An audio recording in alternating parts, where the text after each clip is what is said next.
बहुत समय पहले की बात है। एक छोटे से गांव में एक गरीब किसान रामू रहता था। उसके पास एक छोटी सी झोपड़ी और एक पुरानी बकरी थी। वह बकरी उसके लिए बहुत खास थी, क्योंकि वह रोज दूध देती थी जिससे रामू अपनी गुजर बसर करता था।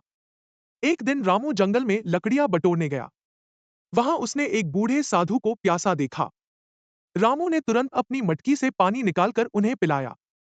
साधु बहुत खुश हुए और बोले, तुम बहुत नेक इंसान हो। मैं तुम्हें एक वरदान देता हूँ। तुम्हारी बकरी अब एक जादुई बकरी बन जाएगी। रामू को यह सुनकर बहुत अजीब लगा, लेकिन वह साधु को धन्यवाद कहकर घर लौट आया।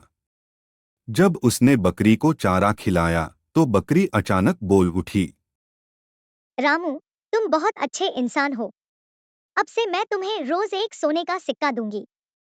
रामू को अपनी कानों पर यकीन नहीं हुआ।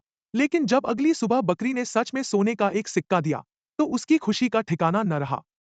धीरे धीरे वह सिक्के इकट्ठा करता गया और कुछ ही समय में अमीर बन गया।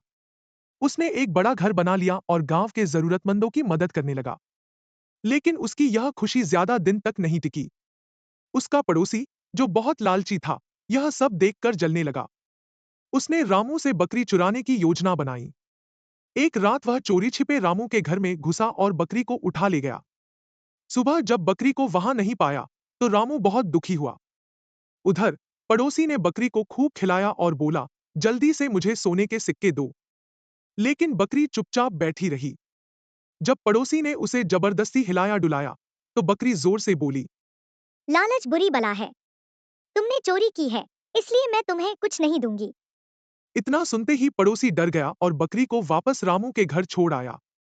रामू ने बकरी को प्यार से गले लगा लिया और फिर से अपनी सादा लेकिन खुशहाल जिंदगी जीने लगा।